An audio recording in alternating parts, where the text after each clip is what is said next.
Instance in NBA history where 7 different franchises won a title over a 7-season span, but that will happen this year. Before this stretch, just 4 teams won the previous 7 titles. The last NBA championship among the final 4 teams in these playoffs was 1979, when the Supersonics, now the Thunder, won the title. We're taking it all the way back, and we are thrilled to be joined by Pistons head coach J.B. Bickerstaff. Coach, thank you so much for being with us. Congrats on an excellent season, and honestly, so much fun to watch your team. Thank you. Love what you're doing, and love what you're doing for the city of Detroit. Dog, I'm starting with you, though. And I think your dad was the assistant on that Bullets team that lost to Seattle after they beat them the year before. Was he the assistant there? Yep, they beat him in 78. And then lost the next year. 79. There you go. See, that's your memory, it's unbelievable. How could I not know that? I was 30 years old then. Molly, hold on. Doggy, since you want to act like you're the only one that knows, let me ask you this question, Doggy. Who did they beat? Who did they lose to and then they beat? Who, Seattle? Seattle right, beat okay. They lost to the Bullets in 7 games. Dennis Johnson was 1 for 15 in Game 7 at the Pacific Coliseum. And the next year, they beat him in 5 games. I'll throw something else at you, Who's their starting center? They were 5 and 8. Who is their starting center? Who is their starting center? Well, the Sonics or the what are you kidding me? Lonnie Shelton, Jack Sigma, the Sonics. Deal with JB. I know that team. That was my fault. Hey, Coach. I was bad calls, and I got to deal with these guys, so we all got something to deal with. I was testing him, Coach. I saw that. He got it right. It was Jack. I was waiting to say it was Jack Sigma. Yeah, all right. I got you.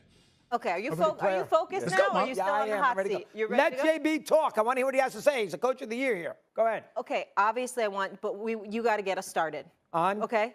On our super teams or parity better for the NBA, and JB can counterpunch. I think it's parity myself. I think you're always in all leagues. You're as good as your weakest link. I mean, the NFL doesn't really have any super teams. I mean, they got the great quarterbacks, but Green Bay can compete. These smaller market teams have a chance.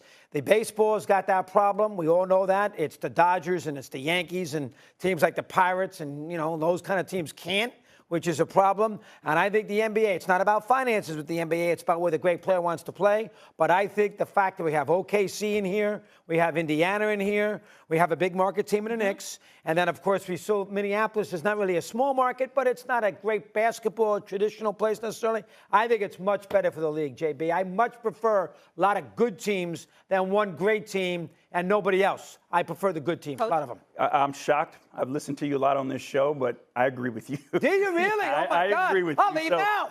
Maybe something's wrong with me. But, no. I think that parity is great for the league. The more teams that you can have that compete at a higher level, the better the league is. I think this started when the league put the play-in tournament into place because you had more teams competing later into the season. I also think when you take a look at it, this year in particular, who got the highest picks in the draft, the teams that had the highest odds, they moved back and didn't get the number one pick. So you're going to look at teams trying to be more competitive because you can't hope that you get the number 1 pick. You got to put a plan together to go out and compete with the rest of the league. So I think it's a great thing for the league. Perk? Once again, the best commissioner in sports, Adam Silver, getting it right. The play-in tournament, the in-season tournament, and here we are now because of, the second apron, the apron rules, whatever you want to call it. I always get confused about whatever it is. But what's happening is now general managers actually have to go out there and do their damn job and put rosters together to compete and go out there and make sure they draft right and make sure they go out there and have these veteran signings and the mixture like y'all had in Detroit. And now we're able to see teams like the Indiana Pacers. We're able to see a team like the Knicks, the Oklahoma City Thunder, the depth that they have, things to that nature. Adam Silver has done an excellent job with this league. And look, we're going to have a different champion next year. Couple of things. Number one, when we talk about the best commissioner in sports, I mean, I don't think that we can just leave Roger Goodell out of there, okay? Considering the success of the National Football League. I'm just saying. I didn't say I love Adam Silver. I'm just saying you just don't dismiss the number 1 league in the world right now. All right. The facts matter. But anyway, let me move on.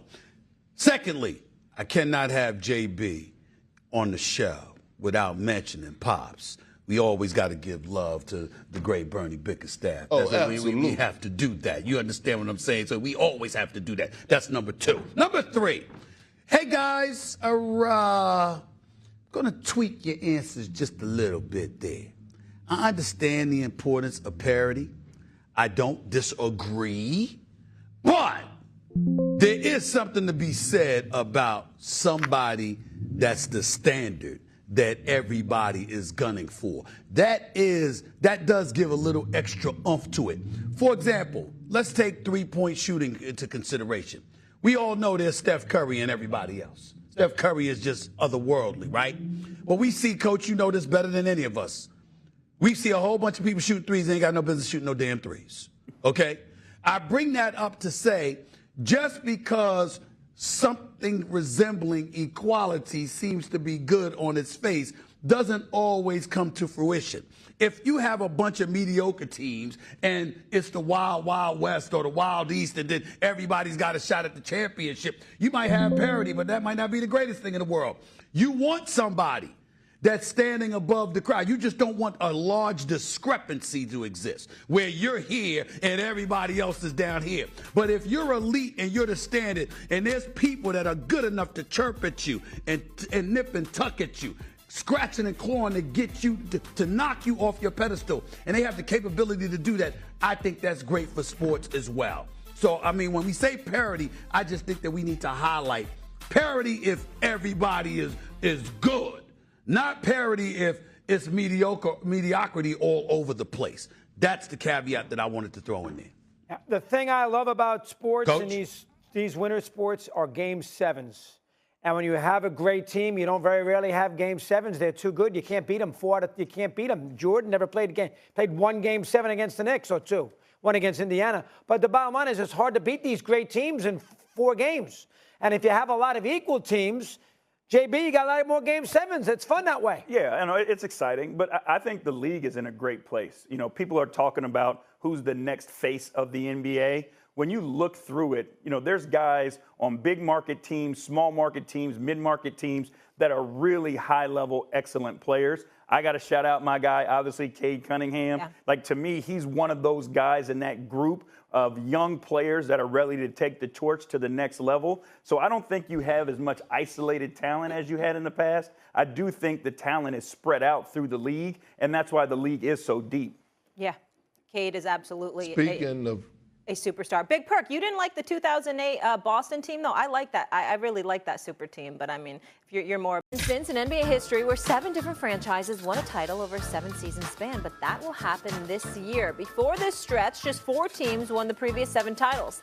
The last NBA championship among the final 4 teams in these playoffs was 1979, when the Supersonics, now the Thunder, won the title. We're taking it all the way back, and we are thrilled to be joined by Pistons head coach JB Bickerstaff. Coach, thank you so much for being with us.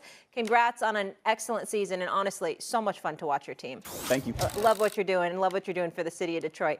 Dog, I'm starting with you, though. And I think your dad was the assistant on that Bullets team that lost to Seattle after they beat them the year before. Was he the assistant? Yep, they beat him in 78. And then lost the next year. 79. There you go. See, let me...